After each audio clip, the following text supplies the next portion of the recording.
بچوں اسلامیات کا صفحہ نمبر 29 کھولیں۔ پیارے بچوں اس صفحے پر ہم گھر میں آنے جانے کی سنتیں اور آداب سیکھیں گے۔ پیارے بچوں ہمارے پیارے نبی حضرت محمد صلی اللہ علیہ وسلم کے ہر کام کرنے کے طریقے کو سنت کہتے ہیں۔ پیارے بچوں ہمیں ہر کام آپ صلی اللہ علیہ وسلم کی سنت کے مطابق کرنا چاہیے۔ پیارے بچوں ہمیں ہر کام سنت کے مطابق کیوں کرنا چاہیے؟ جی ہاں، سنت کے مطابق ہر کام کرنے پر ہمیں اجر و ثواب ملے گا، اور اجر و ثواب کو حاصل کرنے کے لیے ہمیں سنت نبوی کو اپنانا چاہیے۔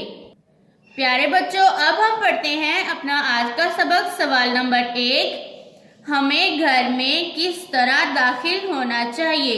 ہمیں گھر میں کس طرح داخل ہونا چاہیے؟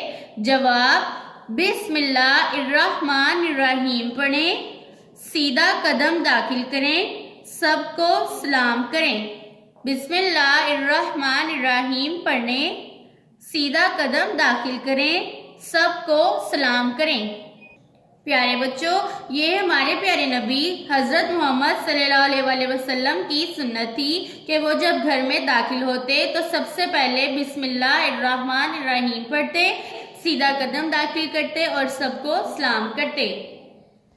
پیارے بچوں آپ بھی جب اپنے گھر میں داخل ہو تو سنت کے مطابق داخل ہو۔ پیارے بچوں آج کے سبق کو میرے ساتھ پھر سے دہرائیں۔